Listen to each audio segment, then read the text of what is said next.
Hey toy collectors, welcome to another super exciting, outrageous toy review. Today, my buddy Dave Croft and I are taking a look at the top 10 figures of 1992. These were voted on by the fans of the G.I. Joe, A Real American Hero 1982 to 1994 fan group on Facebook. And we're going to be looking at the top 10 figures. We only had about 200 votes this time, so we're seeing less and less involvement. So the margins between these figures are a lot closer than we had in some of the key pivotal years of the line. The number 10 figure is actually a new version of a top tier guy from earlier in the run here. We've got the DEF version of Shockwave. I really like this figure. Again, anyone who's watched this series, I say this a lot, but this is another figure I army build. I think he's really cool. I do think the big yellow robotic tank that comes with him, a little overkill. I would have been fine if they didn't include that. But again, I understand it's 90s. Hasbro was trying to go crazy with all the gimmick stuff. But I think this figure is really, really cool. I think I'll take the door battering ram robot over like the giant net launcher or a giant missile launcher. At least, yeah. I feel like it's very toyetic and kids will play with the It's a battering ram. Yeah, it makes sense. Yeah. I do think I was a little surprised when I saw him that's what Shockwave looked like. I don't know why. He just is very generic, very like just young, dark black hair. I just never would have picked it. Yeah. It works. It's fine. You would think, if you had to guess, he would have a buzz cut or something. Yeah. Maybe you could give him like a 5 o'clock shadow or something. But he just looks like the most sweet Boy Scout you've ever met. Absolutely. Like, the combed hair, everything about him. It's just like, is this dude 18 and he just got out of high school and is now ready to kick down doors? I don't know. I don't get it. So, our number 9 spot, we've got Roadblock. What do you think? So, this starts to venture into areas that I'm just not a huge fan of. Roadblock, to me, I liked him when we were, in the 80s. But this version of Roadblock, now this isn't the recall Roadblock. It's the variation of that same figure. So I think he's okay. I think there's some cool things about him. I'm not over the moon about the accessories he comes with. I do think they start to get better at the head sculpt. Yeah, I think the face sculpt is really good. And I think if they would have used, imagine if they would have used that head sculpt in 84, that would have been really, really cool. Our number 8 spot goes to General Flag. I'm always kind of shocked that they took a character that people probably actually wanted in the early 80s because he was in the comic books. Yeah. They recreated him, made him a younger guy. Maybe he's his son, maybe he's not his son. Yeah. They already named an aircraft carrier after General Flag. Just sort of an odd choice. I guess they just needed some top brass for the line. I don't know. I like the idea of them giving him a figure. And I don't think this figure's bad. Again, and I'll repeat myself over this, but the accessories, they just leave me. I think the figure itself, the sculpt, the paint applications, I think those are good. Don't love it. I think they're good. But again, the accessories just let me down. Yeah, he's got an okay gun. The missile launcher thing is really bad. And his hat's okay. Yeah. I would have actually loved for the hat to get some paint apps on it. If Yeah. the brim had been painted, that could have been kind of neat. An Admiral would have had, yeah. Right. In number 7, we've got Gung-Ho. And now he's suddenly got his big old chest tattoo really little on top of his chest because we were showing a little less skin. That's right. And we've got a flag. We've got an American flag. Not a bad accessory. I would say that's the best accessory he got. Yeah, his gun is like too big. Yeah. His backpack's okay. Yeah. Figure stand, as per late 90s.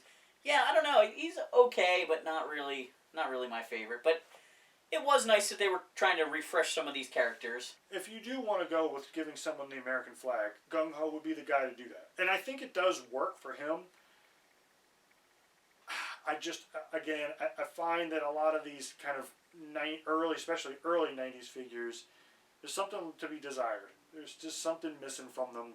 I think the accessories, again, are just a bit of a challenge. I think the flag is a nice touch. I would love to see callbacks to the old figures. Yes. if he was wearing his hat, or he came with a grenade launcher. Like, those kind of things, like, a little something that ties back would help these figures, I think, a lot. Yeah. The number 6 spot, we've got Cobra Daredevil. I wouldn't have expected the Air Commandos to punch into the top 10 best figures, but... Really?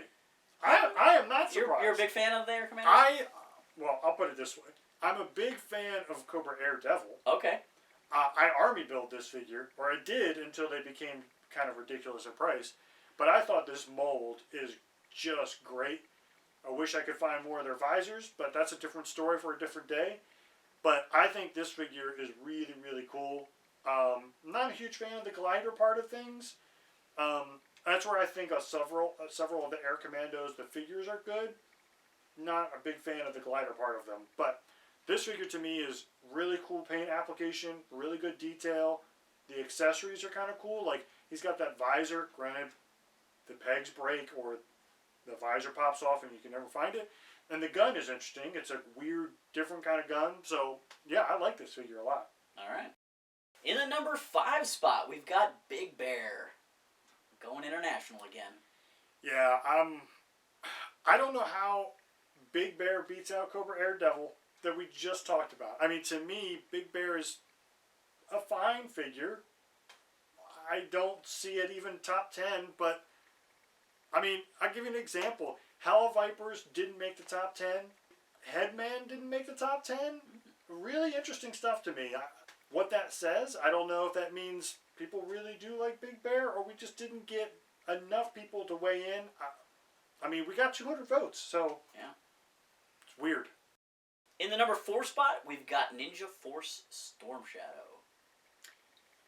He's a good-looking figure. Mm-hmm. He does suffer from the Ninja Force gimmick. Yep. You know, we don't have a back peg. He's got the karate chop thing going on, but a white and black version of Storm Shadow is pretty cool. Yeah. Yeah, I actually don't mind this paint app that they did. I don't love the gimmicky stuff, whether it's body movements or it's accessories or whatever. But I think this figure, if you just, first glance you look at it, you're like, that's a decent looking figure. Now, granted, probably a lot of people don't give it that much credit because, yeah, it's in the 90s and all the things that go along with 90s figures. But I think this figure is really nice. And I think it does a good amount of justice to Storm Shadow as a figure. I also think for a lot of kids, again, we mentioned you got to keep the main characters on the peg. This was a lot of people's first Storm Shadow because you had those figures very spaced out over the line between the 3 main releases for them. Yeah, and you think back, 91 just got a Snake Eyes. So it's kind of interesting that they, have this figure as a Storm Shadow right after that. So I think those match fairly well. Number 3, we've got another army builder. They always get pretty high. This one's a little weird for me. I kind of like it, but I kind of have some issues with it. We've got the Toxo Zombie. Yeah, I as I said, I like Eco Warrior stuff. Like I said, there's some stuff that I'm not a fan of. This figure, though, I really like. Yeah? I buy it. I get it. I love it. I feel like, to me, and maybe they thought parents wouldn't want to buy it because it's too close to the other one, but I really wish it was the exact same colors as the Toxo Viper. So the Toxo Viper falls into the pit and the Toxo Zombie comes out and you believe it's the same guy. But it's really cool how they, just like, let's retool half his parts and make a new guy out of it. It's cool. Yeah, I think it's cool. I think they made some good decisions, and that sculpt is actually really, really cool. He's pretty gruesome. Yeah.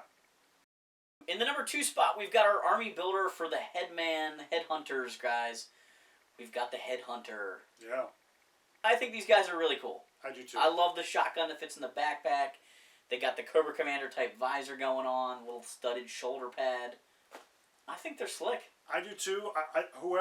Someone is big into Mad Max because clearly there's influences here from Mad Max, which I love Mad Max, so I'm not complaining. I mean, he's number 2 for a reason. I think the shotgun is fantastic.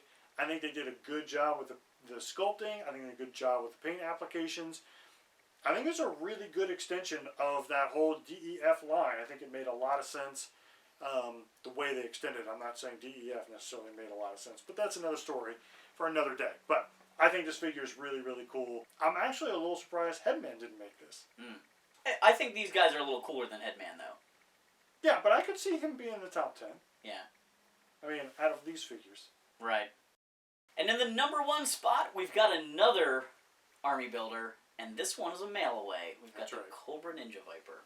Yeah, I don't know about you. I love this figure. I mean, granted, it's Storm Shadow, but in a different color. So how do you go wrong with that?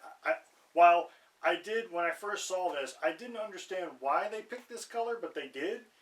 And now, you know, I think it's a fan favorite. Clearly, it's number 1 for 92. So, you know, it's cool. I think it's interesting that they made this figure come with either no swords, light gray swords, or dark gray swords. It's a little strange to me. I'm not quite sure what all of that's about. But I do think this figure is really, really cool. Obviously, I think the accessories are cool. It amazes me that if they came across that mold, that they didn't go, we should put out a red ninja. Instead, we're going to make a Ninja Viper. Yeah. We're going to make him teal. Yeah. I mean, any other color, I think, would have been a better choice. But this still is somehow good. works. Yeah, somehow works. I don't get it, but it's great. Yeah. Love it. All right, thanks for watching this super exciting, outrageous toy review. In the comments down below, let us know what your favorite 1992 figure is. Are we too harsh on somebody? Are we too easy on somebody? Thanks for watching, and make sure you check back for a couple more reviews in these top 10 lists.